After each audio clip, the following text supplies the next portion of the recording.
Hello friends, गुरु कृपा coaching Tikamgarh में आप सभी का स्वागत है।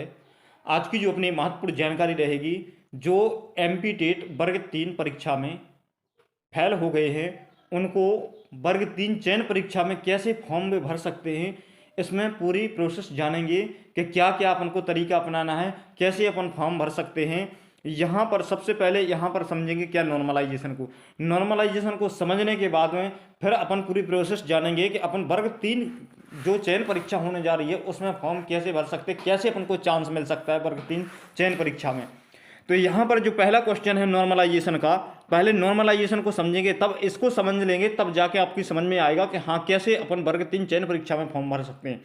जैसे नॉर्मलाइजेशन का जो पहला प्रश्न है, जो जो मध्य प्रदेश कर्मचारी चयन मंडल ने बताया है वो कैसी प्रोसेस है। जैसे यदि 100 प्रश्नों के प्रश्न पत्र में, यानी पेपर कितने का 100 नंबर का है, यहाँ पर जैसे तीन तीन बताए गए हैं, एक 100 नंबर का प्रश्न पत्र, एक 150 का, एक 200 का। पहला 100 वाला पर समझेंगे, यानी 100 प्रश्न के प्रश्न पत्र में दो प्रश्न निरस्त किए गए हैं, 2 प्रश्न निरस्त किए गए, यानी 100 नंबर का पेपर था, 2 नंबर निरस्त कर दिए गए, 2 प्रश्न निरस्त कर दिए गए, तो कितने बचे अपना 98 प्रश्न बचे हैं। और जिसमें से उन्होंने, जैसे जो अभ्यर्थी थे उन्होंने कितने 90 प्राप्त किए। अगर 100 का पेपर था, 100 में से 2 निरस्त हो गए, इसके बाद भी उन्होंने कितने 90 नंबर प्राप्त किए, तो उनके अंकों की गणना निम्न अनुसार होगी। जैसे तो उसके लिए ये है सूत्र, क्या न प्राप्त कितने किए 90 के बाद में पूर्णांक कितने का था 100 का, इसके बाद में और 100 में से कितने निरस्त हो गए 2 हो गए, तो कितने बचेंगे 98, कितने बचेंगे 98, यानी 98। अब इसको जब डिवाइड करेंगे, पूरे को काटेंगे, तो इसको कितना बचेगा 91 कितना 63, कितना बचेगा 91.63।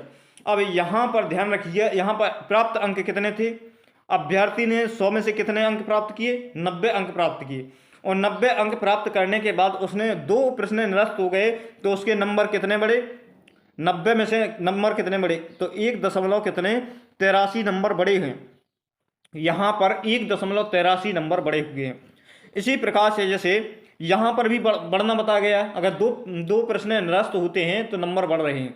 यहाँ पर भी देखना, अगला प्रश्न जो देखेंगे, 150 के प्रश्न पत्र में 2 प्रश्न निरस्त किए जाते हैं, तो मूल्यांकन के दौरान अभ्यर्थी ने 150 में से, जैसे मूल्यांकन के दौरान अभ्यर्थी कितने 48 अंक बचे हैं, 150 की जगह 2 प्रश्न निरस्त कर दिए, तो प्रश्न कुल कितने बचे 148, और जिसमें से 150 में से अभ्यर्थी ने कितने 140 अंक प्राप्त किए, 140 अंक प्राप्त किए, तो उसके कितने अंक बढ़ेंगे, जैसे यहाँ पर कितने अंक बढ़ेंगे, जैसे 140 अंक उसने प्राप्त किए, और कितने में से 150 में से, और जिसमें से 150 में से प्राप्त किए, लेकिन 150 में से 2 प्रश्न निरस्त कर दिए, तो कितने बचेंगे 148, कितने बचेंगे 148, यानी 150 में से 2 घटा देंगे या फिर जी वाली संख्या रख देंगे।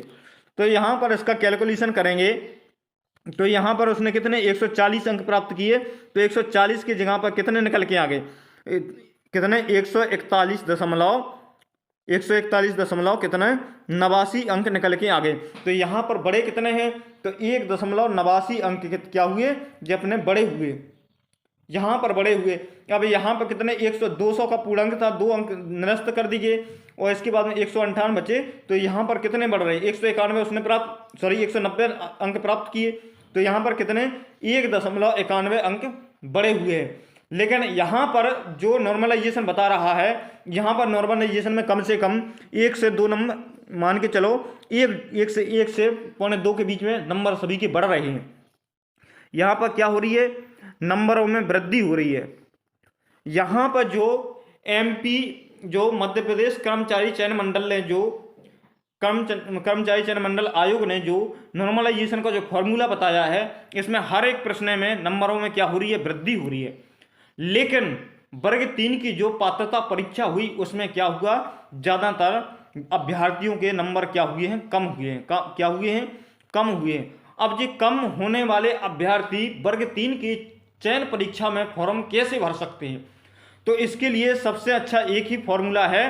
फॉर्म भरने के लिए आप लोग क्या करिए, जिनके जैसे 8 से पहले क्वालिफाइड थे, इसके बाद में डिसक्वालीफाइड कर दिया गया। तो जो 8 से जिनके 10 नंबर कम हुए हैं तो वह अभ्यर्थी क्या करें, जे क्या कोर्ट केस लगाएं। यदि आप लोग कोर्ट केस लगाते हो तो आप लोगों को वर्ग 3 की चयन परीक्षा में फॉर्म भरने का एक और अवसर मिल सकता है।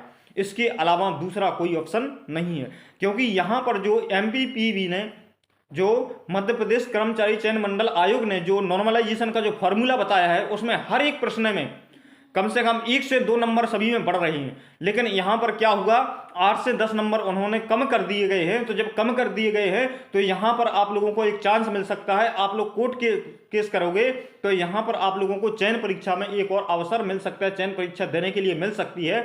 तो यही आपके लिए महत्वपूर्ण जानकारी थी। तो आप इसका प्रयास करिए, आप वर्ग 3 में की चयन परीक्षा में फॉर्म डाल सकते हैं यदि आप कोर्ट केस करते हो तब, और आप पहले क्वालिफाइड थे इसके बाद डिसक्वालीफाइड हुए तभी आप कोर्ट केस करना। यदि पहले से डिसक्वालीफाइड थे तो कोर्ट केस करने से कोई मतलब नहीं है। तो थैंक यू दोस्तों, आज के लिए बस इतना ही। मिलते हैं नेक्स्ट वीडियो में। जय हिंद, वंदे मातरम।